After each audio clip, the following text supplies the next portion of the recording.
Welcome to the Trading Sliders Podcast. Here we go, ladies and gentlemen. Episode number 9 of the Trading Sliders Podcast. I'm Bobby Puckett, and with me is my co-host, always, Kirk the Flash Bennett. What's going on, Flash? Not much, Bobby. What about you? Oh, not much. Busy weekend running around this weekend. Me and you probably put 500 miles on a car. Oh, yeah. And didn't see one race, so we'll get into that. But we did see about 5 racetracks. Yes, that's what I'm saying. We went racetrack hunting, so to speak. This week's show is brought to you by D.O. Handyman Remodeling. David, give him a call. It's 812-989-5002. If you guys are in the southern Indiana, Louisville area, need decks done, I mean, anything, he can do it all. Whatever you need done, handyman-wise. Yeah, just give him a call and get a free estimate.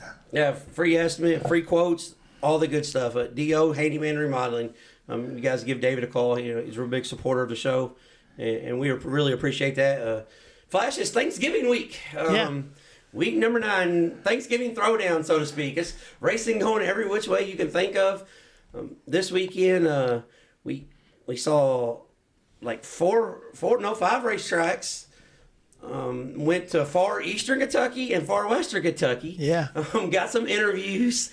It was a good weekend. It was a really good weekend. Weather was kind of iffy around here. There was a few races down at Smoky Mountain Speedway and stuff we could have went to. Yeah. But we had some business we had to attend to on the, I don't know exactly how you call it, on the business side of the podcast. Let's say that. So, but overall fun weekend.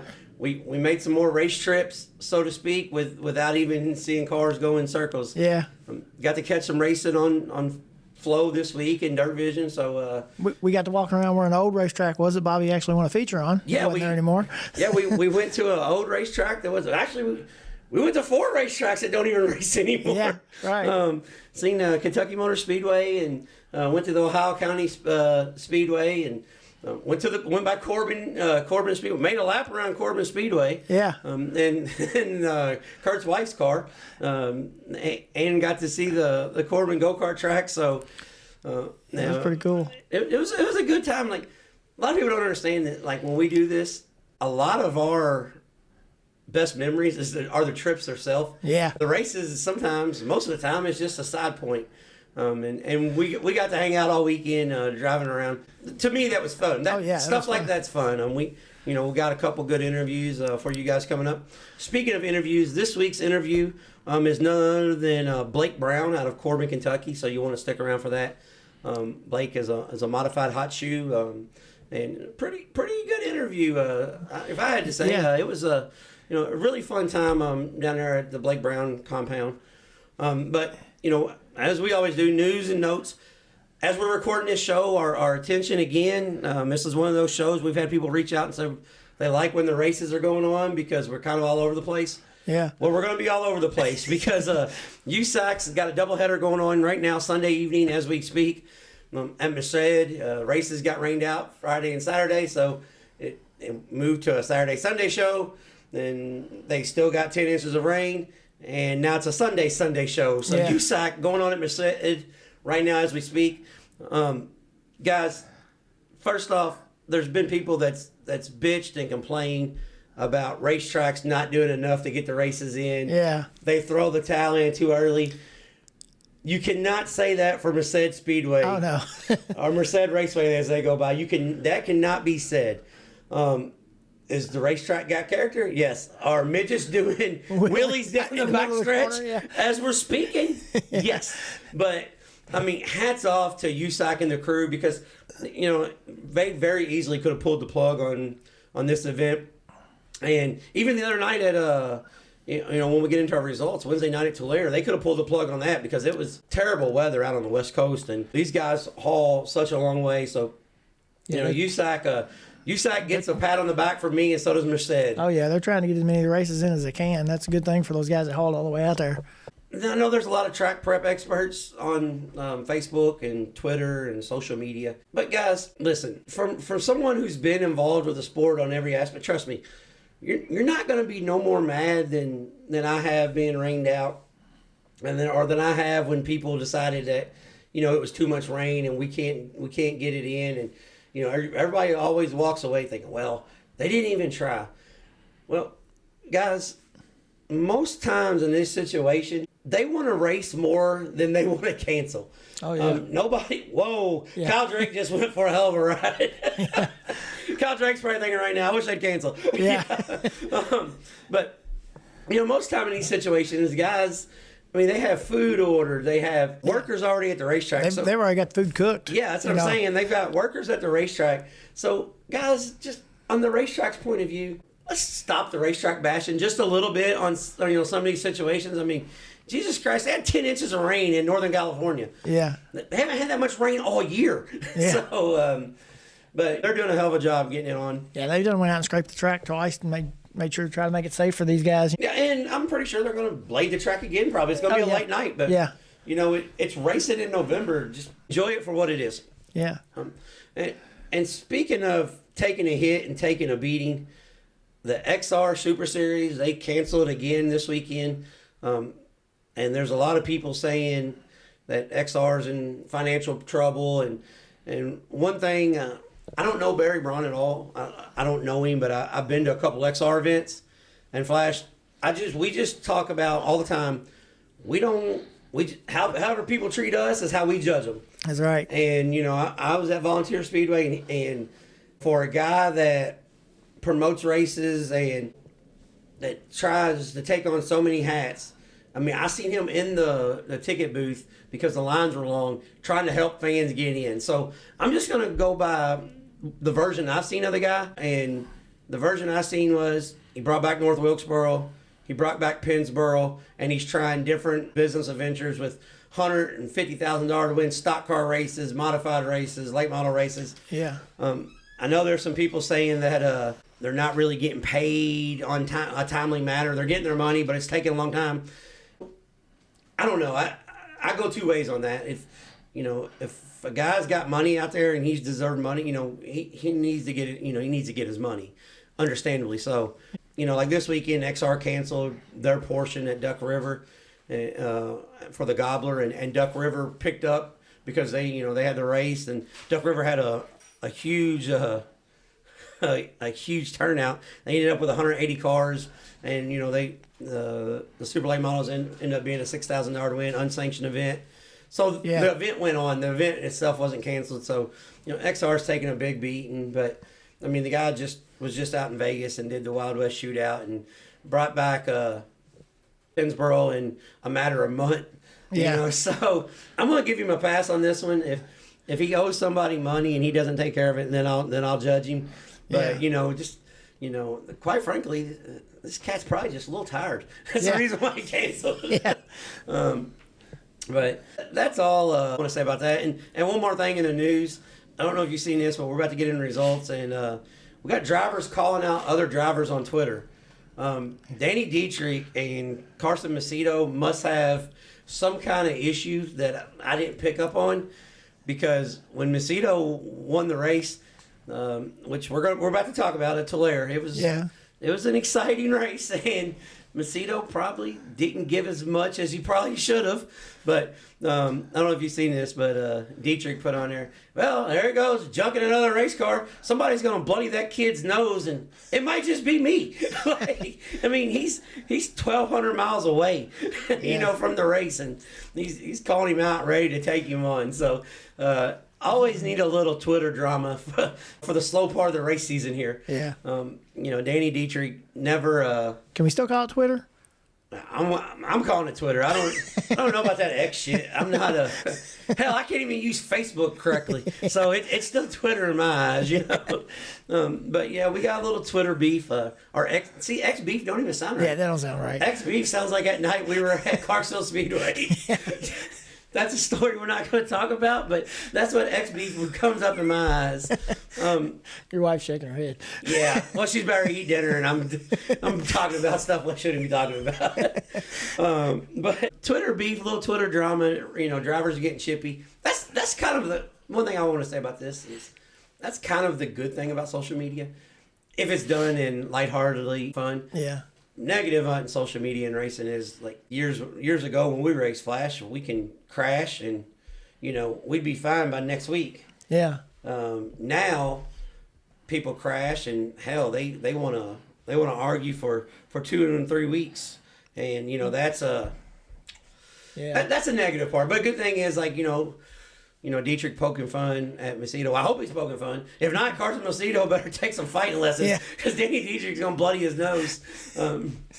But we'll get into results. Wednesday night was able to catch this on Flow the midgets. We talked about it last week, but the USAC National Midgets and the 360 sprint cars were at Tulare Thunderbolt.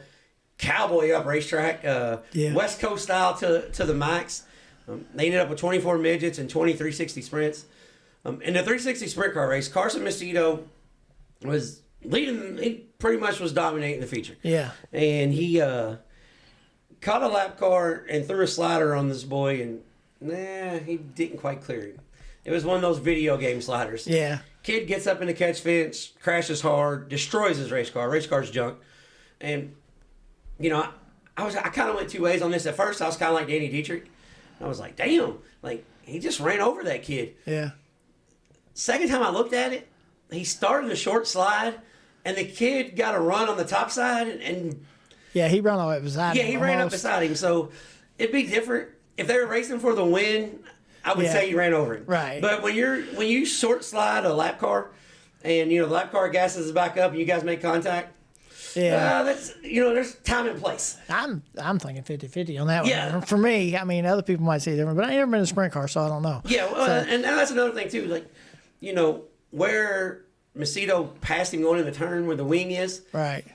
Macedo may have thought he was clear. Caveat to that is the kid that's on the outside, as Macedo slow rolled the bottom, well, he's like, I'm just going to blast back around the top. Because the kid was running like 12th.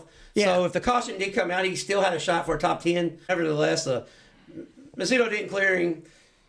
Macedo goes up, hits the wall, spins around 360. Car dies, fires off when it hits the ground, drives off down the backstretch.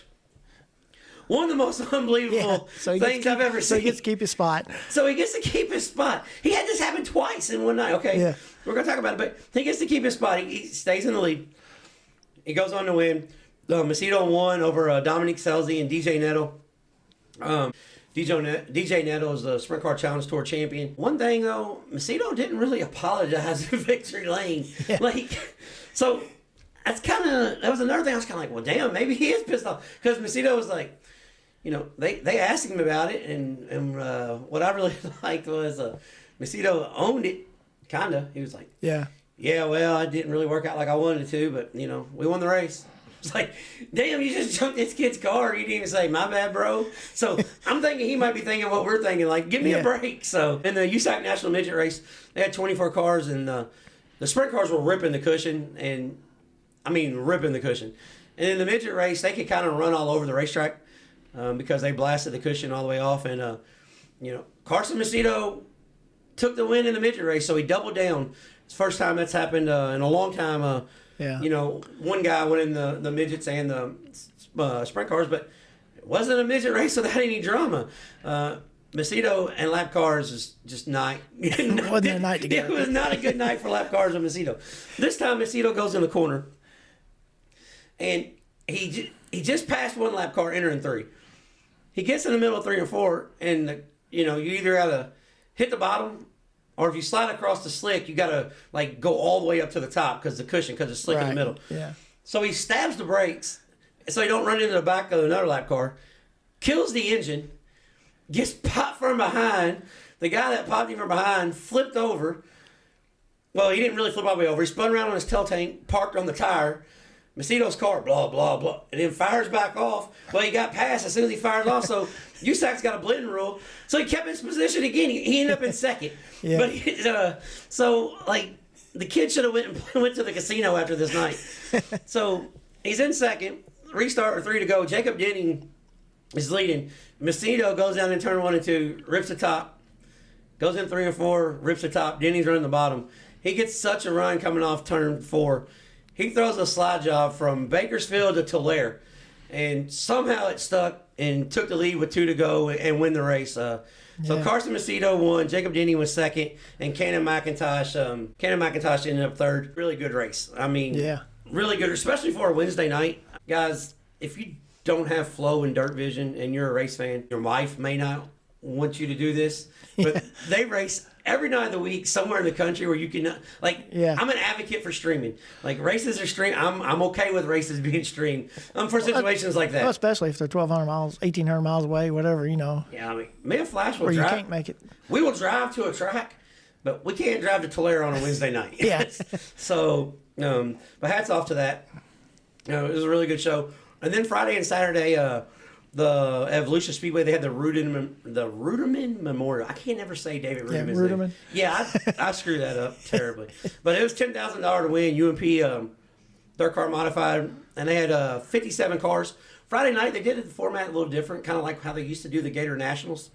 Friday night, they ended up, like I said, they ran 4 qualifying features. Yeah. And locked in the top 5, I think. Yeah, it was top 5 locked in to Saturday's feature, and then ran last chance showdowns on Saturday. But Friday night's features in the qualifiers. The first qualifier, well, we got a midget on his lid. Yep. Oh no, lightning sprint. Yeah. Mini sprint qualifying on his lid. Yeah. So there's action number 2 right now at Emerson. But the first qualifier at Volusia, it was pretty much hammer down, just ripping the top, and when it's hammer down. And Ethan Dotson's at the racetrack. Yeah. Ethan Dotson's usually going to win. Right. And Ethan Dotson won qualifier number 1. Qualifier number 2 went to Glenn Elliott, local guy out of Florida. Yeah. The track started widening out a little bit, and he ran pretty good. Held off some good cars. Qualifier number 3 went to my pick for next year. That's going to be a major player in the UMP Dirt Modified world for a national championship. Trevor Neville. Yeah. Trevor Neville, he's come on hot here lately. He won qualifier number 3. And qualifier number 4, it went to Kyle Strickler. And Kyle Strickler is on a roll right now. Yeah. I think after Saturday night after the races, Kyle Strickler said he's going to run some more late model stuff next year. And I know there was 56 guys at Evolution was like, thank God, because Kyle Strickler, ever since he got that new car, him and Nick Hoffman are working together. He's been on another level. Did you hear what he said though? He says he's got to drill another hole in the floorboard to get the confetti out of the car. Yeah, He's been winning it so much earlier. Well, I think he's only lost 1 race in that car. Yeah. And he started on the tail and ran second. Right. So yeah. it was like but he was a modified hot shoe for years, and that's a good thing. Like Kurt and I were old enough to we've been doing this long enough. We've seen a bunch of kids like Ethan Dotson. When Ethan Dotson came on the scene here in the Midwest about 2-3 years ago, everybody was wondering who this kid was, but we already knew who he was from the IMCA world. And right. Kid out of Bakersfield, California, he gets up on the gas. So, but Saturday, Kyle Strickler took the win over Trevor Neville. The top 2 guys, they did inversion. You just drawed, and Kyle Strickler drew the outside pole. And I think the modified competitors kind of knew when the high side tickler is starting on the high side of a track that's got a cushion. Yeah. He kind of drove away from the field. He was the class of the field. Trevor Neville, though, like I said, Trevor Neville ran second, and he started 8th. He drew the eighth pill, and Trevor Neville was he was really there at the end. Neville said if he had a caution, he think he could have had something with him, but I think the last few laps, I think Kyle Strickler was just kind of saving his equipment. Well, and then they had actual fuel issues last night because the 50 laps with so many cautions, there was guys actually running out of fuel. Oh, that's what I was about. One in particular. Yeah, that's next on the top. But hat shake to Jeff Matthews. Jeff Matthews ran 5th, but he started 28th. And ran 5th. Yeah. And part of this might be because what I'm about ready to talk about. Yeah. One thing, a lot of people don't like Ashton Winger. I love Ashton Winger. Yeah. A, he tells it how it is.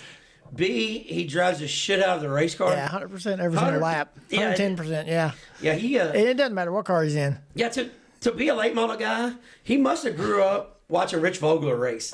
Yeah. Because he wants to win high laps. Yeah. He wants to win to the racetrack. Yeah. And last night he wanted to win getting back to the pits. Yeah.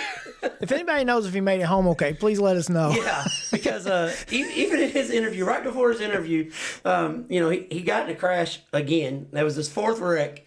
And quite frankly. They were sitting on the racetrack when they interviewed him. He was still in his car. Yeah, he was still in his car, and the announcer goes, "Well, I see Ashley Winger's taking his helmet off. He must be done." And I told Flash, we were sitting there on the couch watching, I said, he may want to put that damn helmet back on. And then they go and interview him, and he goes, just as honest as you could possibly be, he goes, "Well, I think I've caused about 4 wrecks, and I probably need to get the hell out of here." And the last wreck, he ran out of fuel, and as he did, they kind of split him and went 3-4 wide, and hell of a wreck.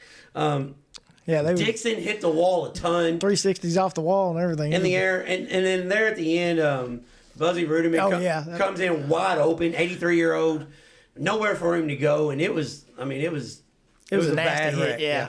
And so if you had a 00 on your car last night, the only 2 00 cars at the track that didn't get tore up were the 2 vintage cars that was in the parade lap. The 2 vintage cars that was on the parade lap, yep. The other 3 got tore up really bad, and 2 of the 3 probably need clips. Yeah, that was unfortunate too, because being the Buzzy Rudiman race anyway. Yeah, it was a bad deal, not a good night for those guys. But here's the thing, though, I seen people bitching about the racetrack.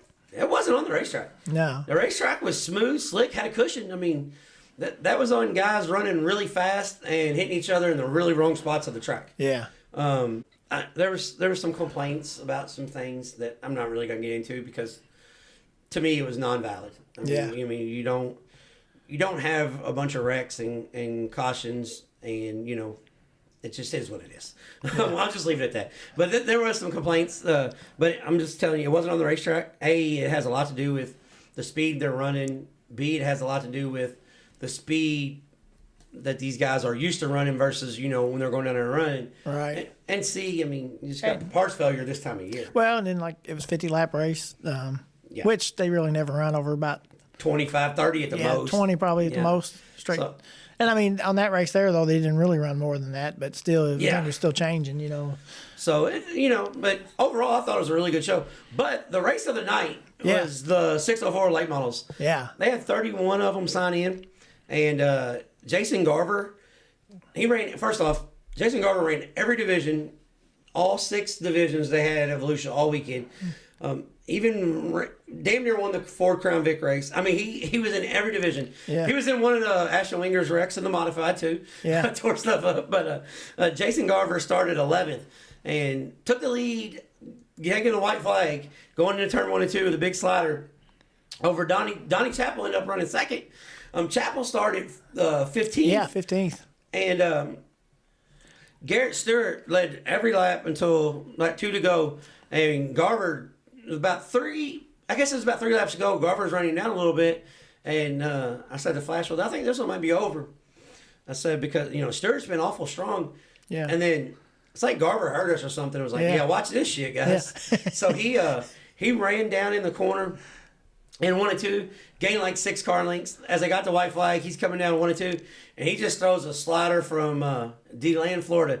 And Flash, tell her where D-Land is. It's bad to see. It's bad to see, yeah. I got that from the Bob and Tom show, guys. Yeah. So he threw a slider from D-Land, Florida, took the lead, massive slider, took the lead, and it was a really good late model race. And, this week, Slider of the Week award we're going to give to Jason Garver. Guys, we got a few sponsors that's reached out, but we're looking for the Slider of the Week sponsor. So if anybody's listening that wants to help the show out a little bit, reach out to us because we need a Slider of the Week sponsor. And this week we're kind of giving out 2 awards. The Slider of the Week to Jason Garver, and the Not So Slider of the Week is going to Carson Macedo. As he had 2 miraculous saves and to win the races. So that was pretty much it. What we got to watch pretty much live. One thing I do want to give a shout out to, because Smoky Mountain Speedway Thanksgiving Thunder. I talked to Matt, the guy that runs the Cumberland Plateau Open Modified Series. He was down there helping them promote this weekend. And Smoky Mountain Speedway was one of those racetracks that looked like it could have been going away, and it was saved. And shout out to the guys that took up the lease on that. And I'm happy for them. They had a big turnout, 173 cars, and the Steel Block late model win went to John Owenby.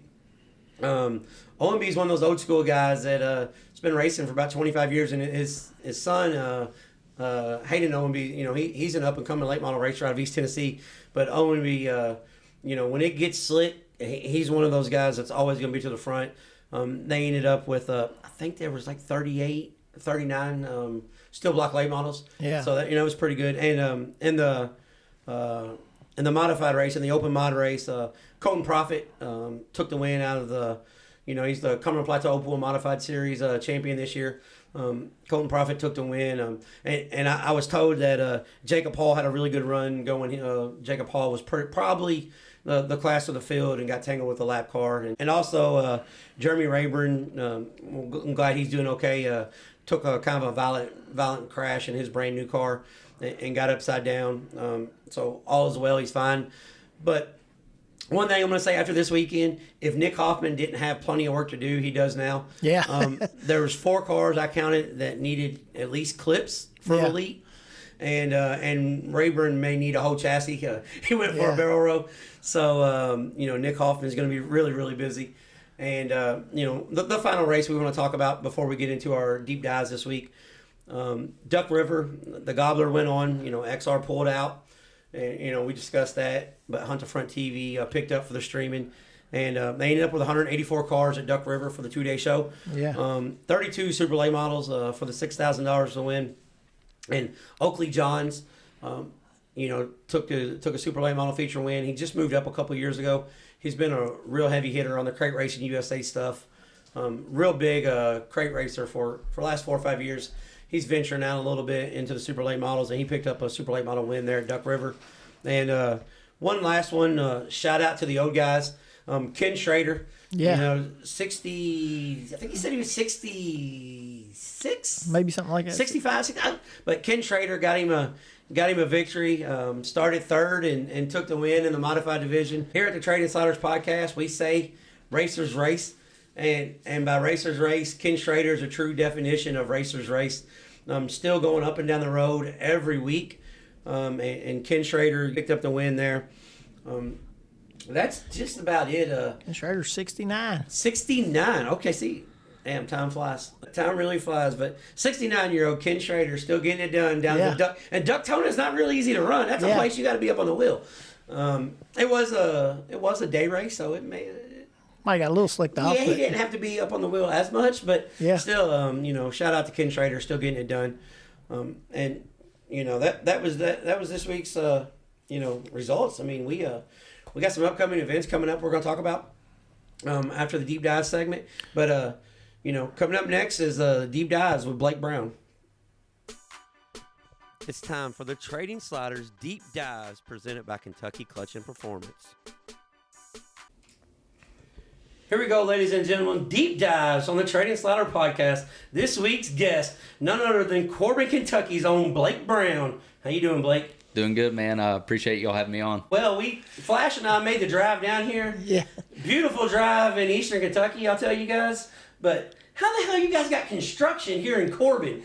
The town of 5 people, you guys got the road dug up coming in. Listen, there's been road construction going on for the last 3 years here. It is a nightmare. If you want to go somewhere, it should take 5 minutes. It's going to take an hour. Well, that's about what it took us to get off the expressway to get here. And not only that, before we even get started, how in the hell do you get the toter and stuff turned in the driveway? Yeah, we was asking that question when we turned in ourselves. The telephone pole was definitely in the middle of the driveway. It is. Luckily, the church at the bottom of the hill is very friendly, and I can cut through the parking lot, and I have to take literally their fence out of the ground, cut through the grass, and come up the driveway. If not, like it's a and I have to back the toter down a half-mile driveway to get out of here. So, before we even get started talking about racing, the parking situation at the Blake Brown Racing Compound, it's a nightmare. we pulled up, I said, I've been here before, but damn, it looks like a parking lot out here. There's cars everywhere. Because you guys didn't know this, but Blake's a promoter now. He's Here we go. Yeah, this is the way it goes. It bounces around a lot. Blake is a go-kart promoter, so if anybody's got any go-kart tech questions, and I seen the scales they were using, if you don't make weight, I think he's cheating just a little bit. Yeah, when the promoter races himself, he's definitely cheating. Yeah, 100%. Like he's got a red limiter rule in his go-kart division. Everybody's got to run 55. Blake runs 65. Yeah, right. When I'm the guy running the track, I can turn what I want to. Well, I mean, and here's the problem. I mean, you're doing all the track work, so you can do whatever you want. Exactly. But for you guys that don't know, Blake Brown, he's a 3-time Ironman modified champion. We tried to figure out how many track championships he had, but we got to like 4,000 and we quit. No, but all jokes aside, the guy's won so many damn races, he don't even know how many track championships he has. He says a bunch. So, but Blake, thanks for coming on. One thing I want to talk to you about, your family. You're third generation racer, correct? Correct. Yeah, third generation. And out of all the families I've seen around the racetrack, your family is really, really family oriented. Your mom's selling T-shirts at the top of the hill. Your sister is even doing videography and keeping Blake Brown Racing Facebook page up to date. You know, and your dad, and you guys raced for many years out of your grandpa's shop, and now you moved over here. So, I mean, how cool is it to, get to experience this with your family? Man, that's the main reason I think we love doing it is it is so family oriented. There's not many sports or anything in life really that normally when a teenager grows up, they don't want anything to do with their dad or their parents at all, and I get to hang out with mine every single day or every weekend. So that's the one thing I love, and it is so family oriented. Like Duck helped my dad when he raced, and he still helps me every weekend, and Tyler and Mills, they've been my best friends since I was born. And they still help me. So I've had the same team and the same family-oriented team here since I started.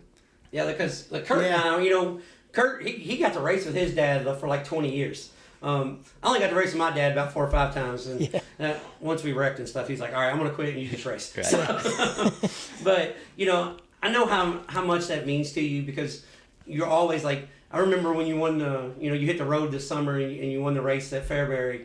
Yeah. And the first thing, your sister, like, if people didn't know, they would thought that was your wife, Yeah. She's pumping, smacking you, super happy. So, that's really, as far as racing goes, because when it's all over, all we got's memories anyways, and you get to do it with your family. So I know that means a lot because Kurt and I was talking about that on the way up here, just, racing stories of our dads, when we were growing up. So, because our dads raced together with each other, and then we raced with each other, and so it's enjoy that. That's all I'm saying. Enjoy that because sometimes you're going to be mad. Like I seen you guys at 411 one time ready to kill each other. Oh yeah, me and my dad's threw wrenches all over the garage before. It happens. Yeah, it happens. But enjoy it because it's it's really something special.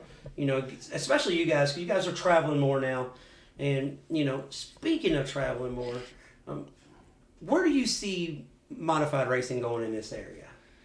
Man, I hope to see it grow. I think we're in a really weird time in the sport in general. We're in a weird time in life. But 5 years ago, I seen it really doing good, and then we kind of slowed down. But I think we're growing again. But it's just a lot of these local tracks got to work together. But man, I hope mod. I love mod racing. I've dabbled in some other stuff, but I always come back to the mods. It's just that's what I love. So. Well, where you're at right now, in the area you're located, because forever East Tennessee didn't run mods.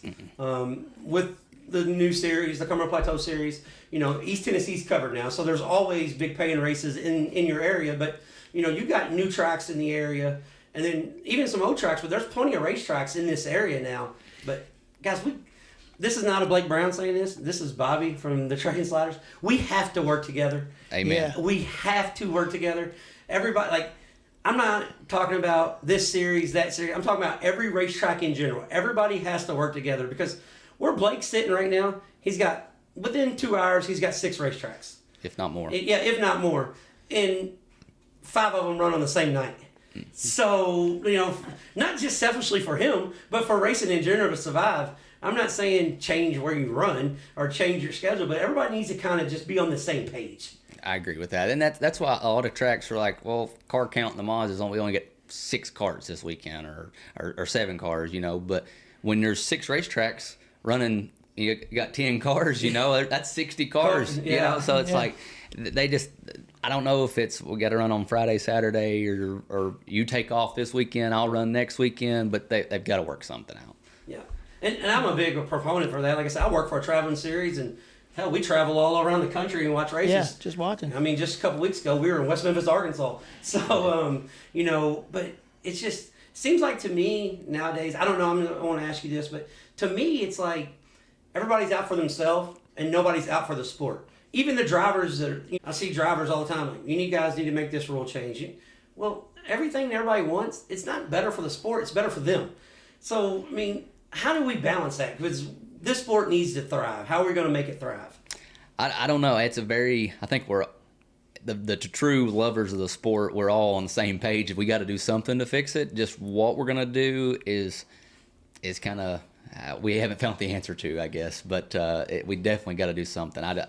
It is complicated because I know it's taken a lot for these tracks to survive right now, but something's got to change. Yeah, I agree with that 100%. I know you said you dabbled in other forms of motorsports, other forms of racing. Is this a thing where Blake Brown's going to always be a mod racer, or is there a possibility you may do some late model stuff? I know you did some crate stuff. What's your goal going forward? Let's just ask it that way. Yeah, obviously my goal from day one is super racing. Like that's where I want to be, what I want to do. Back to the cost of stuff, I mean, it's those, as everybody knows, super racing is just insanely expensive. But mod, to me, I can be the most competitive at the highest level for a reasonable price. But man, I'll drive anything that's got a steering wheel. I don't care. Yeah.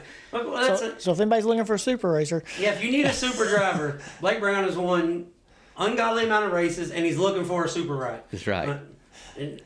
And trust, hey guys, they're here working on go-karts like they're running the Indy 500 next week. Yeah. So they'll work on the car. So they'll work on it. You ain't got to worry He's not about a helmet carrier. He's not just going to show up, okay? No. You may not be able to back the car up here and drop it off, but he will work on it. So super racing is always the go. And being this close to East Tennessee, I mean, it almost seems justifiable that, you do want to be a late model racer. Like, I would have been shocked if you said, no, I'm wanting to go run sprint cars. Yeah, no, not a chance. So I tell people this all the time, and you're one of the modified hot shoes in southeastern Kentucky, East Tennessee. And, you get to West Tennessee or West Kentucky, we've got some guys that run on a national level. And kids ask me all the time, like, where do I go to race? And I say, well, if you're running modified, you need to go to Central Illinois and find out, where you stand. And this year and last year a little bit, but, you've branched out more and made that long trek to Central Illinois and raced in the UMP world. How difficult is the competition from Kentucky, Indiana, Illinois as you keep going west? Humbling. It will humble you in a hurry. I've been very blessed to be very, very competitive around here. And, honestly, most tracks I go to around here, I can finish top 3. You can go up there and, like the Farmer City race, I won. Next night, I think we went to Fairbury or somewhere, and I finished like 20th. That's going from like a hero to zero in one night. But, man, there is like no such thing as field fillers up there. Like, every person is tough. Well, that's funny. That's why I want to ask you this, because a lot of guys in our area don't understand, because if you think Illinois is tough, wait till you move over to Iowa and the IMCA ranks. Yeah. Like, I know they're different cars, but every night of the week you've got, on a Tuesday night at West Burlington, Iowa, you'll have 27 mods, which is a really good car count for a local track, but you'll have like 15 national champions in the field. I love racing in the racetracks in East Tennessee and even in Kentucky, but East Tennessee, the racetracks, there's no racetracks like the tracks in our area or in your area. It's a hell of a drive for me, but in your area. Yeah. High bank, fast, but once you get to Indiana and then slide over to Illinois, the dirt's different, but it's a totally different mentality in racing. It is. It's the dirt. Is the surface itself is tricky. I mean, now I'm used to seeing red dirt. When it gets dry, it turns black. Their stuff's black and stays black, and you just get it's slick and it's tacky. I mean, it's weird, but man, I've had a blast up there. I want to keep traveling more. It's a hike for us. I mean, most of those are 7 hours or something, so I got to justify the payouts for me driving that far. But anytime I can go, you best believe I'm going. Well, here's how we justify the payouts. Once you go, you just got to run 2 or 3 nights. Yeah, that's justifiable then. It is because you're already there. Yeah, so, there's no going for a one race deal. That's that's why I try to go every year for that. The Illinois Speed Weeks is like Spoon, Farmer, Fairbury. You got like 4 or 5 tracks. Yeah. Like because I love Illinois. Like Fairbury to me, like everybody talks about how great Fairbury is, and Kurt and I have been on record saying this. I know you've never ran Brownstown, Indiana. There's going to be some Northern All-Star races this year, so Brownstown will be right up your area. It slicks off. But if Brownstown would put a wall up, Fairbury, people wouldn't even talk about Fairbury. Yeah. Because Brownstown race is great, but by the end of the night, the cushion is knocked down. So you got to kind of tiptoe around. So if you had something to lean on there, like Brownstown Speedway, it would be, if it had a wall. If it had a wall. Like, Jim Price, I know you're not a big fan of mine, but please, please, please, put a damn wall up at Brownstown. Yeah, talk to the fair board, put a wall around. Yes. Scratch that. James Essex, listen, please, you're going to do a renovation at Brownstown? Put a damn wall up. Yeah, they're putting new bleachers in. They might as well put a new wall up. Yeah. Like, we're cool sitting on the bleachers you got. But... And Blake Brown's going to come up and run the Northern All-Stars race this year. You hear that, James? He's going to come up and run. That's right. Yeah, especially if there's a wall, because he likes a cushion. Yeah. Well, I don't know. I'm kind of staying out of this conversation, but well, come on, Blake. You got to be on our side. James, put us a wall up. Yeah, see how easy that is. You just put us a wall up, all right? You know how many people we made mad by saying put a wall up around Brownstown? Yeah, I know. Yeah, like. Devin Gilpin is never coming on my show. Like Devin's like, I'll do the show. No, screw you. So next year's plans, because you've been racing since what you said 07? Yeah. And a lot of people don't know this, but you started out on the pavement. I did. You started out Bandoleros. Mini cups. Mini cups. Yep, mini cups. Same thing, basically. Yeah, like to me, they're the same thing. Yeah. And you started out on the pavement. I remember when you were young, when you were running I'm pretty sure it was Lake Cumberland. It was Lake Cumberland. You were riding around the bottom, just making laps, and they were like, how was 13, 14? 13 when I got in a mod, yeah. Yeah, I knew you was 13 or 14. You're riding around and you're making laps, and there's some guy was sitting up in the stands, and he was like, they don't let kids run like that and run. I said, well, didn't even know you at the time, but I was going to bat for you. I was like, I think it's great. He's doing his own, staying out of the way. The next lap, you got in a push and about took the whole field out. Doesn't surprise me. Doesn't surprise me. He's like, so, but, going back to that, you've raced pretty much everything. You're running street stocks now. I know Tyler wants you to get a crate racing USA street stock because he's wanting to. You say you hate crate racing. Tyler's trying to get you a whole damn crate car. We just don't like the 604 stuff. The Cruza street stock stuff, man. I'm telling you that's growing big time. Yeah.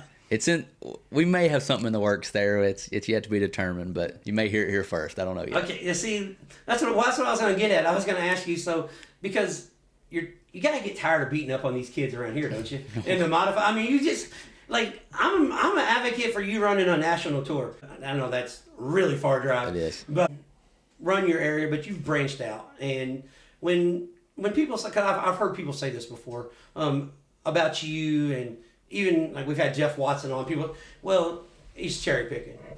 I mean, you race 40 nights a year. You go to Illinois. You run Tennessee. I mean, cherry picking is staying at home racing at one track every week when you shouldn't be traveling. Right. And the way that competition and finances are today, it's nobody's.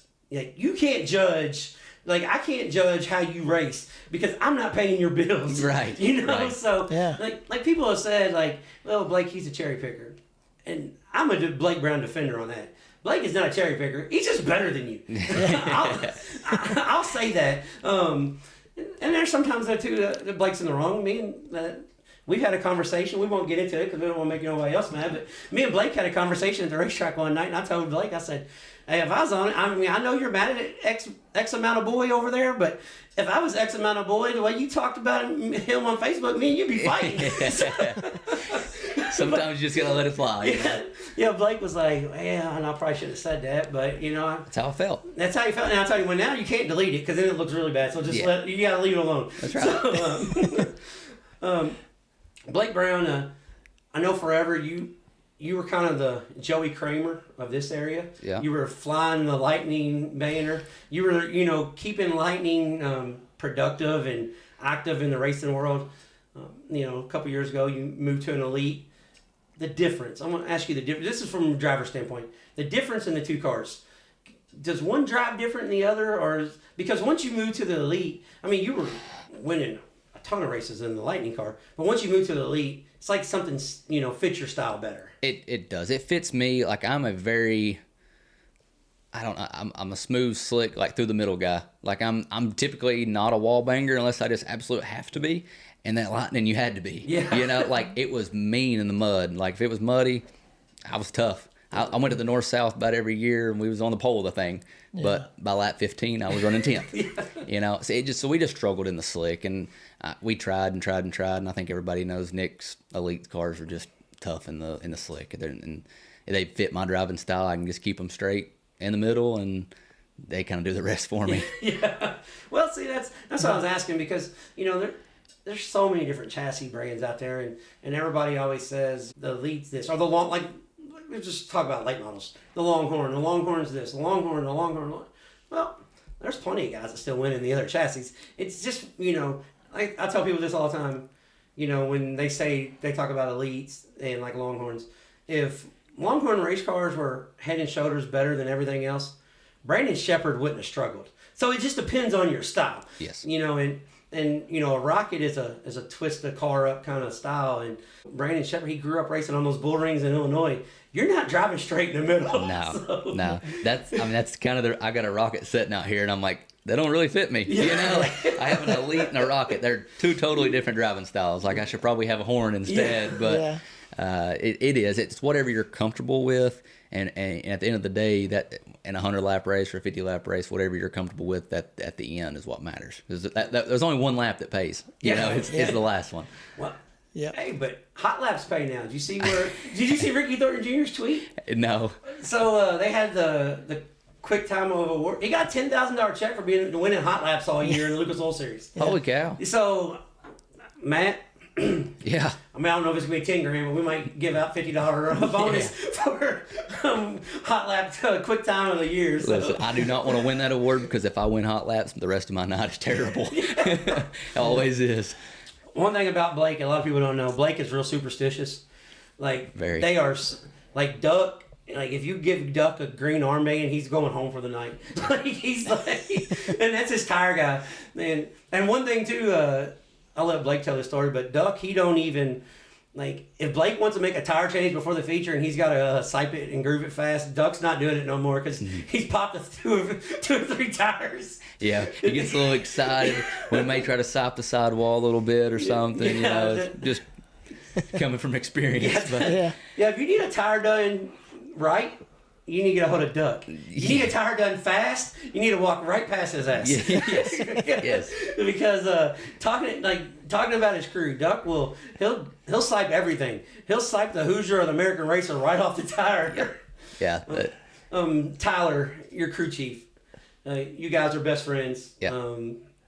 Was roommates, still roommates. Yeah, still roommates. Still roommates. Yeah. So you guys not only do racing together, you do life together. And, that's got to mean so much to you. Because, you're always there together. And it's funny because, I've talked to Tyler at the track, and you've come in and getting out of the car and stuff, and, like, Tyler already knew what you were going to say. He's already getting shock out because, he knew exactly what you was going to say and do. Like, I mean, could you imagine doing this without him? No, I probably couldn't. I tell everybody, when the kid started helping me, he did not know what a screwdriver was. Like, he did not know nothing. And now, I showed up the other day. This car was put together, had a body and stuff on it. I show up and you see how it is. I mean, this thing's stripped, but he literally does almost everything. I would be lost without him, and I really think that's what makes this team probably. Me and Mikey Marler talked about it. If y'all know, Mikey's had the same 2 crew guys for years. Yeah. And I've had the same one since I started. So it's like they know what I'm going to say before I ever go out there or whatever. But it's just once you get a team that can click, it just makes.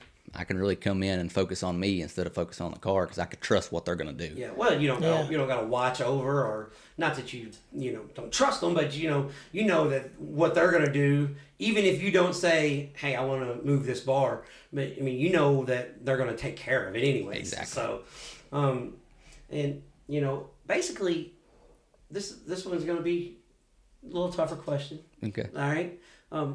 When are you popping the question? That's a very common question right now. I feel like I get hit with that every single day. Well, I've kind of heard some stories, so yeah, I get hit with that a lot right now. Yeah, that's why I was asking if you guys were still roommates, because I'm hearing that Tyler may be looking for a place to move. Yeah, she's probably trying to kick him right now. Yeah, I'm like, hey, I got to have this guy to race. So Blake, he's for you guys that don't know, he's almost halfway married into the Hoffman family now. So yeah, everybody thinks that's the reason I got an elite car. Is like, yeah, that's why you got an elite, because I heard. I'm like, no, it's not actually, but it doesn't hurt. It does not hurt. Well, no, I mean, if you need to call on somebody, it's good to be family. Yeah. I mean, at least he'll answer that text. Shit. Yeah, but the bad thing, if it ever ended badly, then I was done for. Well, that's when you decide you're gonna go late model racing. Yeah, we're changing it up. Hey, Crate Racing USA Street Stocks, you're in trouble if Blake's relationship ends here. Yeah. But all jokes aside, though, I know how hard it is, racing on the road, and my wife. She came from a racing family, and then I raced, and our first date was a race. Kurt and his wife first date was a race, so it's good. We've been married 37 years, so you can make it work. Yeah. But it's good to find somebody that's grew up in racing. It makes it way easier. Yeah. Like, I mean, I had girlfriends growing up that had not been around racing at all, and they just don't understand our life, but. Where, Riley, her dad, Dean Hoffman, he, same way as me, he comes home, works on a race car, and goes to bed. And, so she understands how that works. Now, I'm not going to say I still don't get an earful sometimes, but I'm sure y'all are the same way. Oh, yeah. I mean, there's sometimes my wife, love her to death. Like, I could tell her I'm going racing tomorrow. She's like, great. And then there's some nights I come home and I'm like, man, I don't really feel like doing nothing tonight. But I'm like, well, shit, I was at the racetrack 4 nights last week. So, all right, babe, what are we doing? So, we got to do something. Yeah, you got to do something. So, I mean, I put the Christmas tree up on Halloween because we got a bunch of trips and stuff coming up. So, trust me, I get it. No, but it makes it a lot easier if they've been around racing like that. You don't have to explain near as much. Yeah. One thing that every interview we do, we ask guys this because there's different forms, and I don't really know how this even started. Like, it's one of our topics, but streaming. We ask every driver, every promoter, because you're like me. You've got the TV on in the garage. You're a race fan. Right. I mean, when you're not racing, you're watching, you're going. How do you think streaming's helping or hurting in racing? Because I'm at a different belief than a lot of people. What do you think it's doing? I think it's a pro and a con. I mean, I love it for the side that, like you said, I can sit in the shop. I mean, I'm probably going to watch Volusia here in just a little bit, so I can watch. I really like it. My grandparents are older and can't travel with me or whatever, and they can sit at the house and watch me race. All right. I love that side of it, but I'm an old school guy. I was raised going to the racetrack 3 nights a week or whatever, anytime I could go, I was going. So I think we got to find a happy medium of streaming, because that is the new technology, but giving the racers and the tracks some sort of that money that's coming in too. Right. Because I mean, I know TV is generating a lot of money, but it's hurting, pulling people away from the racetrack because they don't want to go. They can sit in the recliner and watch it. Yeah, see, that's kind of where I'm at. Like, I don't think streaming's killing racing. I think people being lazy are killing racing. Yes. It's not. Nobody wants to go sit in the heat. Nobody wants to go sit in the cold. Yeah. because or the dirt. Yeah. Because that's like me. If it's within 4 hours, I'm not staying home. Yeah. I'm going. I mean, so I've got a lot of calls before Bobby says, "Hey, they're racing in 4 hours, and we got 3.5 hours to get there. You want me to stop and pick you up?" Yeah, I'm like last time we went to Fairbury. So you don't have to call me, just show up. Yeah. Like the last time we went to Fairbury, this is no joke. I called him. I said, "Hey, Flash." He said, "Yeah." I said, "You want to go Fairbury?" And he's like, "When?" I'm like, "Now." He goes, "It's 3:30." I said, "I know. I'm getting off your exit." You already knew the answer. So I'm like, "Yeah, I know. I'm picking you up. So I'm just letting you know, be ready." So, yeah. I didn't see you on Facebook or anything you were fishing today, so I know you're going to be home. So that's the. And one thing I really like what your team does, you guys take the World 100 off. It don't matter what's racing. You guys take the World 100 off. You go up there and you hang out and kind of do a racecation. It is. And that's got to help your race team. Because everybody just gets to hang out. And you get to be at the racetrack and not be mad at each other. Exactly. That is every year. It's my dad and Duck take Sunday to Sunday. That is their vacation. Like my dad don't go to the beach. He ain't gonna go on a cruise or nothing. Like he's going to World 100. So they go the entire week, and most of us try to go as much as work allows. But it's because we take when you this competitive and you have to be. It's kind of stressful. I mean.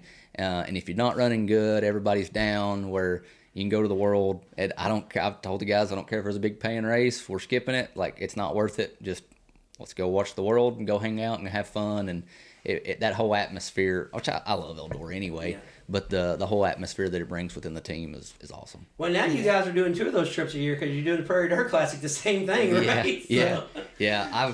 I'm debating on racing that one. I do every year, but.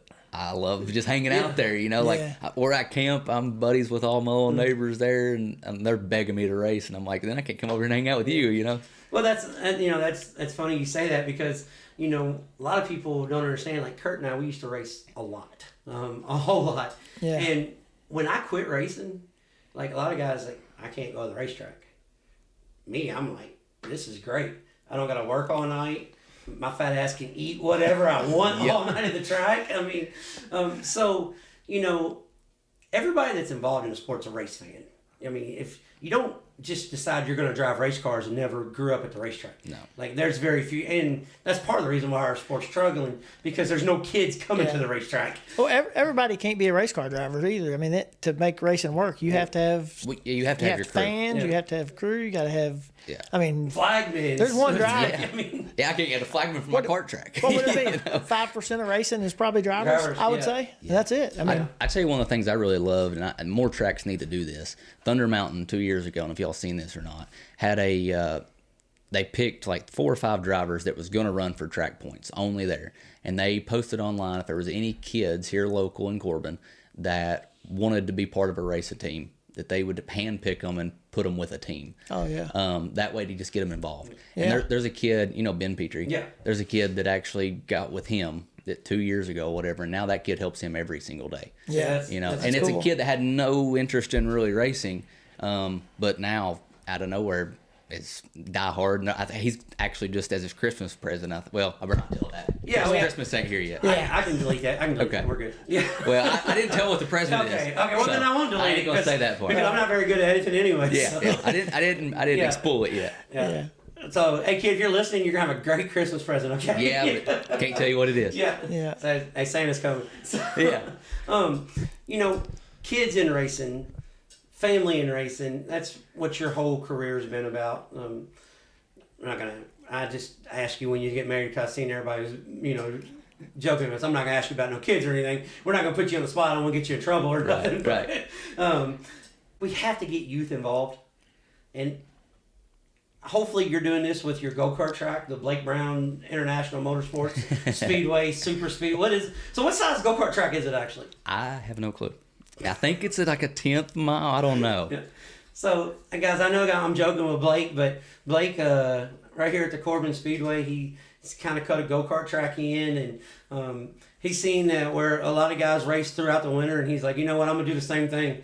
But, it's so hard backing the hauler up and down the driveway. They're just going to drive the go-karts across the street. Yeah. Yeah, because I can imagine snow is really bad or down here. Well, you're probably far enough south you don't get much, do you? We don't get a lot. And if we do, it's like an inch. You wake up in the morning, it's melted. So it's not okay. bad. Yeah, because, I mean, we're in the mountains, but it's, it's the south down here. I mean, it's hilly. We're looking over the hill right now, and you think you're in West Virginia somewhere. Yeah, it's nothing flat around here. No, nothing flat at all, except for Richmond Raceway. It's the only thing that's flat around here. Facts. Everything else has banking and hills, and hell, even at Lake Cumberland, you park on a hill. Yes. Yeah. Race on a hill and park on a bigger hill. Yes. So that's the way it is here in Eastern Kentucky. All right, we're 30 minutes into this, so I'm not going to keep you all night. I know you've got a bunch of go-kart work. I'm not even going to tell anybody that, but he's building chassis to sell too. He's building go-kart chassis out there in the garage. Listen, the longer we talk, the more they get done out there, but I'm not there, Well, shit, scratch that. All right, halfway break. It's halftime. Here we are, second half of the interview with Blake Brown. One thing I know it's big in this area, the Hoosier versus American racer. And I don't want to get you in trouble because I know you're on a tire deal, so to speak, with some people. And hell, I work for one of those companies too. Right. So, but I still ask people about this. In order for, especially like modified racing, do you think we need a tire rule / shock rule? Because these cars are so hooked up that you've got to have $40,000 and $50,000 engines now. Where if the cars weren't hooked up, maybe we don't need all that. What do you think? Because you're a driver, you're a competitor. Yeah. No, I'm all for that. I've been pushing a hard tire. I'm fine with hard tires all the way around it. One, it cuts our tire bill down. The tire companies aren't going to like that because they ain't making as much money, but it helps our budget. But if you get more guys racing, they sell more tires. Right. It could come back to their favor. So hard tire all the way around, and not only will it save us some money, but I feel like it would make the racing better. We're not going to be as hooked up all the time. Well, that's what I was talking to Spanky, and I was talking to a few other people, and the first number one complaint is the racetrack. These guys aren't doing what it was. Racetrack's rubbered up. Well, it's not really the track's fault that the tires and shocks are glued into the racetrack, melting the tires off. Right. I mean, the racetrack's doing what they've always done. Yeah. They've always turned it over, put water on it, rode it in. I mean, there's more of a science to it than that, but you know what I'm saying? That they're doing the same thing. Yeah. I love modified racing, and I'm a real big fan of IMCA. I know you said you hate crate engines, but in IMCA you got an option to run either one. Right. But spec tires, spec shocks, like in the IMCA world. If you win 5 features and you got a crate engine, they take your motor and give you another engine. So you take your carburetor off, it goes in rotation, and you take your carburetor. I think it's carburetors, headers, and water pump. I think so. And then they just say, "Here you go. Here's another one from Carl Chevrolet or Stuart for Reason, whoever the sponsor is." It does make the racing close when it's like that. I mean, I don't like the crate stuff because especially around here, it seems like who's cheating who. My little motor, I can barely hear it. And this one sounds like a hog beside of me. Trust me, I'm with you on that. Yeah. That's why mine's sitting on the trailer. Yeah, that's why mine's for sale. We have a rocket / crate engine for sale. All jokes aside, that was something I was going to get into before we're done, but he just mentioned it. So Blake does have some stuff that he's trying to get rid of. If you guys want to reach out, just reach out to Blake Brown Racing on Facebook, Instagram, Twitter, however you want to get a hold of him. He's a younger kid, so he can look at his phone and message you back. That's right. But honestly, because I think the cost of racing is astronomical. I mean, it's crazy, and we're racing on a local level. Like even you run touring series, but modified was meant to be a local division. We have to do something to get the cost of racing down. Yeah. I mean, the tubing itself has gone up so much. Like when building a car, I remember when I used to get sticks of tubing for $30 a stick. Now it's $100 a stick. Yep. So like everything is so expensive. But I don't know what the happy answer is, because racers always want more and more and more. But they're also the first ones to complain about the cost of racing. So if Blake Brown can fix Open Wheel modified racing, what's number one you say on the top of the list that needs to be addressed? Oof. That's a tough one. I don't know if I would have to say body rules. I don't think our body stuff's as big as the late model stuff. We're not aero dependent like they are. That's because our tires are still sticking in the front. Yeah. Right. So, man, I don't know. I think our shocks side of it, if they would set us on some kind of spec shock or something like that, I think that would even the playing field of putting everybody on top of each other again. Well, that's what I said, because I'm kind of in the same thing. Like, I know a lot of people don't like the droop rule in the late models because it's so hard to check. Especially, I mean, it's ridiculous for the drivers to try to check and get it right.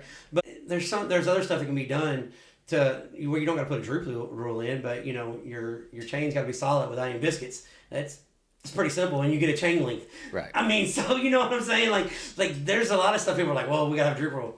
No, you don't.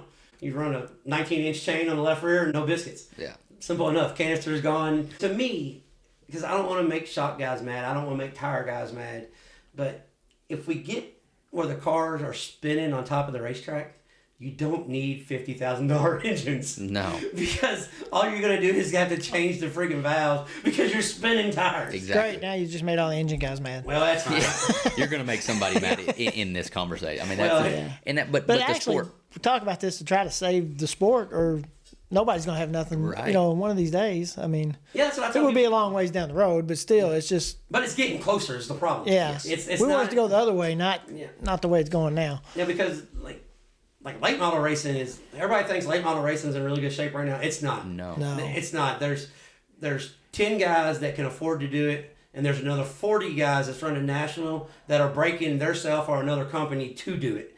But I don't want that to happen on our level. Like, no. I'm not here to answer no late model questions. Hell, I can't even figure out what we're going to do to that damn go-kart you got out there to make it right. Right. But, the whole sport, I mean, like, I am very, very blessed with some great sponsors. And I get more sponsor money now than I ever have before, and it does not show for it. Yeah. Like, I probably could race more off of what I used to get than what I get now, just because it don't go nowhere. Yeah. Right. Well, and another thing is too, like I said, the tires. I think it's great that UMP are going to a no grooving. And a lot of people say, well, grooving makes your tires last longer. No, it don't. If you groove a right rear tire where it fires great, that tire's junk in one race. Grooving sells more tires. It does not make a tire last longer. That's an old myth that they started. I think Bloomquist started that years ago. So because he wanted to cut his tires up because he was getting tires anyways. Yeah. So grooving so I don't know if more series are going to adapt that rule. Hell, I'd even be okay with no grooving or no siping as a guy that raced for all those years. Just buff them and go. I have to disagree with that because we tried that, and I don't know. You go back to make the racing better. You lost so much traction. Well, that's what we're trying to do. Once again, the racing might be better. Yeah. And now I was for, man, they were easy. Yeah, exactly. Poor Tyler would love it. Yeah. Because now he spends hours each week grooving and siping tires where you just buff them and roll. So I would even not be opposed to that. Like, to me, if you got to have grooving and siping or neither, as a guy that raced, let's do neither. Right. Like, if we can't eliminate one, let's just eliminate both. Yeah. I mean, honestly, and we have to do something, cost wise. I know everybody says, well, I've even had guys who race tell me this. Well, guys are just going to bolt on new tires and be faster. Well, yeah, right now that's how it works. But if we work on other processes, it's not going to make a difference. No. And that's true, but it's not. I mean, I had one right rear tire that had 5 feature wins on it this year. Like the same exact tire. Yeah. And it just depends on how abrasive a track is on a tire. But new tires are obviously better to a point. To a point. That was my point too. Like, there's certain tracks where if you got to slide the car in on the corner, it don't matter what tire you're on, it's going to be junk at the end of the night. If you can drive the car in straight, the tire's going to last longer. It's just common physics. Yeah. It's simple. It's nothing like we're not inventing the wheel here. Right. I mean, that's like people always say, like back when I was racing mods, you never wore out a right front. Oh, no. You guys are down on the right front so much. The right front wears out before the right rear now. Yes. I can about tell you in the car if my right front's gone or not. Yeah, exactly. If I push it off, I'm done. Yeah. So yeah, see guys, Blake just let you guys know he got his car real tight. If he pushes his right front, look, I'm gonna try to help everybody catch up. Okay. Right, but like just in 15 years, how much that's changed because we weren't on the right front like that. We would run real stiff on the right rear, and you would just melt your right rear off because you had dumbasses us building big motors and we didn't have a shock rule. We just didn't have any good shocks. Yeah. Didn't know what they were. Yeah. Leaf springs. Yeah, leaf springs, like the whole 9 yards. And cars start dancing and you just wear shit out. But that's when racing was good too. It was fun. And that's what, like the Crate Racing USA Street Stocks, you talked about that. Like, I think they're even letting them advance a little bit too much right now. They are. Those things are getting... I mean, you look at like some of those statement cars on Facebook. Yes. But those things, they ain't just street stocks. No. Those are nice. Yeah. Number one rule they can change on that, no weight jacks in the front with stock mount shocks. Stock mount racing shocks. I'm not talking about like a hobby stock deal. I'm talking about the same car you're building, but no weight jacks. You got to run the lowering cups. People aren't going to mess with it because it's too damn much work to take the whole right front off, to lower the car a half inch or raise it a quarter inch. Yeah. They'll just let it be. And B, those shocks will hook up. Yeah. So I know with everybody running floaters on the rear now, you can't run stock mount shocks on the rear. It's almost impossible. So there's always going to be a fixed bearing deal, and you can always get better. But trust me, if the car's not turning, it don't matter what the ass end's doing. No. So that's another thing that like even the Crate Racing USA Street Stocks. I love the division, especially like you go down to Talladega for the Expo. Phenomenal race, track slick from top to bottom, and those cars can race all over. But I've even seen the progress of them in the last like 3 years. Oh yeah, it's getting where it's they're almost glued to the track when they wasn't. Right. It's even. Well, some of them look like supers going around there, just the way they got them set up now. I mean, well, Blake's got one of them. Yeah. Yeah. Trust me, I hear everything about that. That's what I get. Okay, let me ask you this, since you brought this up. How much shit do you get for running that car? Oh my God, more than I've ever got for driving anything. Really? Yes. Everybody there's guys that if you run good don't like you. That whole class hates me. Yeah. I mean, they just hate me. I have no friends in that class. Well, I almost run that every week just because then. I always loved it when people hated me. Yeah, I mean, that means I'm winning. My dad always said it: if they're talking about you, good or bad, at least they're talking about you. That's right. Yeah. Well, they always talked about us, mostly bad though. Yeah. But I'm telling you, like Flash, your dad grew up pavement world. He raced at the Sports Show Speedway, and he's the reason why I went dirt racing. Because, like, literally, he would start on the tail. I'd start on the pole. The 25 laps, like, I got this son of a bitch. About 5 to go. Drive by me on the outside. And we'd have 35 race cars. Like, It wasn't like it was 7 cars. You know what I mean? Yeah. I had to start at the back every night. I'm like, this son of a bitch. I'm serious. And I got to go dirt, and I got to return the favor a little bit. But, I was like, son of a bitch, man. What? So one day in practice, this is so funny. One day in practice, I'm like, I'm just going to get behind him. I'm going to follow him. Because pavement, you get to practice for 3 days before you race. Oh, yeah. So I'm getting behind him, and he's practicing on the top side of the racetrack on a flat quarter mile. He's practicing on the top side because that's where he passed everybody. About 3 laps, I'm like knocking the wall down. He's about to pass me again. Like, how in the hell is he doing this? Just makes you mad. Oh, yeah. I was like, man, piss on this, man. Yeah. I'm leaving here. And actually, Sports Zone got rained out, and he talked me into going to Thunder Valley that night. That's my first dirt race when Kurt said, let's go up to Thunder Valley. I'm like, well, let's do it. Yeah. So, but the one other thing I want to get into, before we're done, I know I was teasing with you about promoting the go-kart track. Is that something maybe you might be interested in when you hang the helmet up, being a promoter? Oh, man, I don't know. Because you have to do something. Like, we're lazy. We started a podcast. Right. I mean, I'm like a workaholic anyway. I want to be doing something nonstop. So potentially, I could. But I'm sure I'll have a kid that's racing, so I'll be helping him instead. Yeah. But or her. Either way. Or her. Either way. But man, I ain't gonna lie. Starting this little go-kart track deal over here has really opened my eyes to see some of that stuff that you have to put up with, and it's it makes you respect promoters more. It does. Like, everybody should have to work in that side of it just a little bit to see. I mean, because I'm not even really running a kart track. but it's yet just I a am. bunch of people hanging out. Yeah, but when there's 150 people show up, then you kind of got to run stuff. That's what we've talked about this on the show before, though. But even like I went with Bobby, help him one night just to hang out with him up in the booth up there, and even the scores and stuff up there. It's amazing what they do every night. I mean, that people don't understand. No, as a guy out there driving, like you don't realize all that's going on to make sure you can do that. Yeah. You know? Well, it's crazy. I've said that before. Like the first race that I announced ever, I was at Circle City Raceway in Indianapolis, and I was kind of thrown in the mix. Like, hey, can you do this tonight? Sure. And then, like, I was announcer / score / the race director, and like they're talking over here, chirping, everything's going off, and I'm trying to announce. I'm thinking, this whole time that I've always bitched about these people, I am so sorry. Yes. Because we talked about that a few weeks ago. I don't know, like when we were racing, like when I grew up racing in Brownstown, we have 60 late models, 50 mods, 60 pure stocks, sportsman cars, and no transponders, no race receivers. Everything's hand scored. I don't know how in the hell they did it back then. I have no idea. The people that hand scored like that, man, props to them. Yeah, I have no idea. Because I'm very, very observant. I'm not going to say I'm the best, but I can watch a race and be calling a race, and I can pretty much tell you who's 1 through 15 on the racetrack. Yeah. I can almost score the whole thing.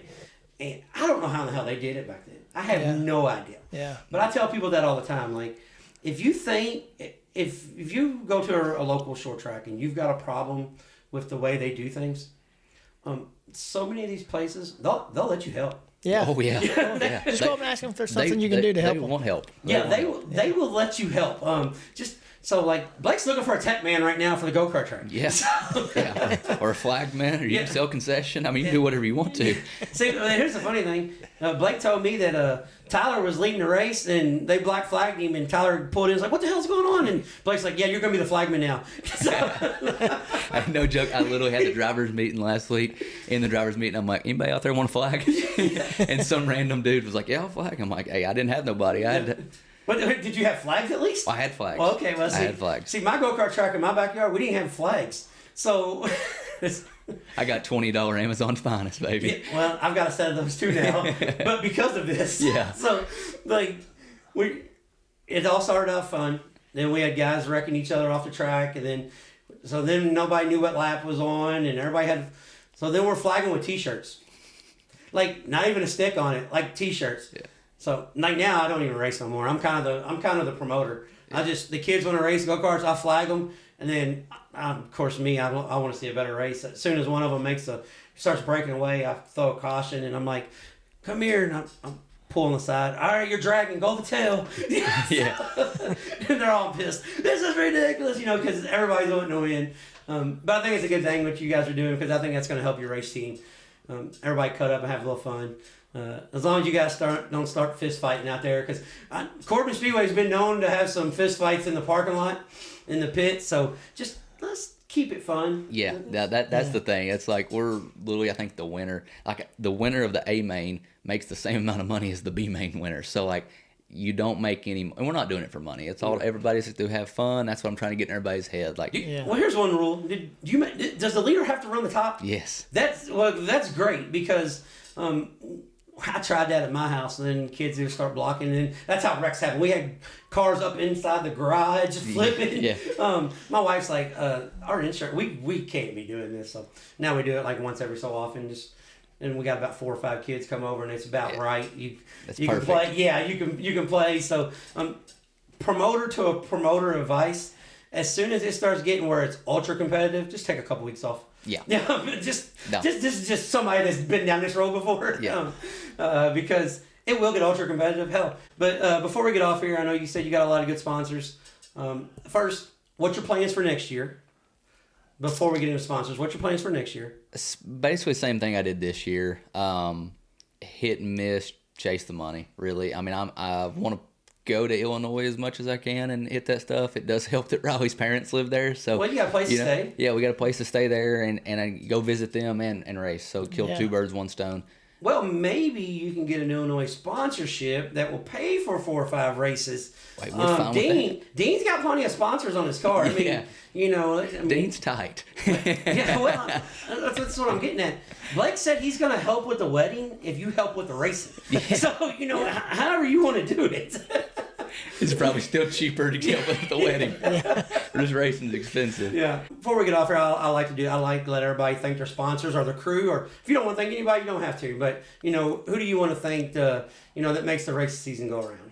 Obviously, my parents that got me in this, mom and dad, and all my crew, Duck, Mills, Tyler, they all worked their butts off. And then all my sponsors, too. We're still working on sponsors for this coming year, so if anybody wants to join, get with me. But as far as last year, Barrier Roofs, Kentucky Farm Bureau, Coondog Academy, Kentucky Clutch, JP Tech, Red Rock Home Center, Wally's Houseboats, Don Franklin Ford, Vic Hill Race Engines, Elite Chassis.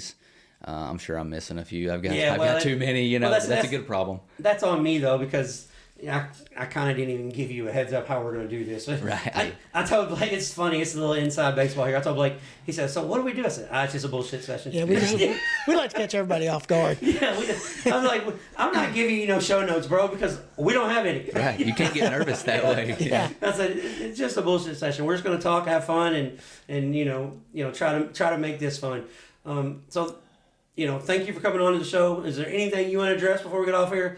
Anybody you want to apologize to yelling at on Facebook, or anybody you want to tell us to get out of your way, or anybody you want to say, come here and race this go-kart race and I'll put it on you, anything? Right, no, we'll stay out of that, The karting promoting side, we just stay friends with everybody. Yeah, see, look, guys, for you guys that don't think it's happened, kids do grow up. Blake Brown's growing up. He's going to be friends. He's going to be friends with everybody this year. I say that as of now. Until you will him. It's on like Donkey Kong. That's right. All right, guys. Thanks, Blake Brown, for coming on. Yeah, thank you, Blake. Yeah, thank you, guys. All right, ladies and gentlemen, that was Blake Brown on this week's Deep Dives. Flash, we had a good time down there at Blake Brown's place over the weekend. Oh yeah. Blake and Robbie, they're really good people, and hell, what I enjoy about them is they cut up and have fun. Like, they're real serious racers, but this whole time we were down there, they were ribbing each other, and they're talking about go-kart racing, and they're all going to race together. And yeah, it's supposed to be fun, but they're all competitive. Like, a little side story, like, they put a little bit of go-kart track there in Corbin Speedway, and they're just for them to have fun. We walk in, they're scaling the go-karts out. Yeah.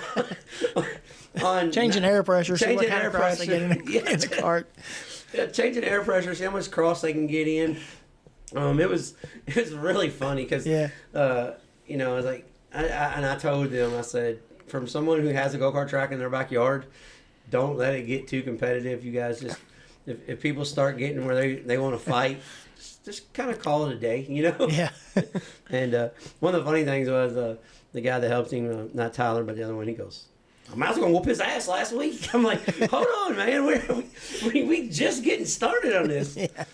But, I kind of teased Blake about going into the promoting side, but Corbin Speedway's right there, and, it's a great facility right there by his house. Needs a little work, but they did a hell of a job on the go-kart track, really, to create a track from nothing with red clay and the banking. Going forwards, Blake Brown, he may be able to do a little track work and promote a racetrack. I was highly impressed with, as Blake said, a couple of old boys from southeastern Kentucky figuring it out.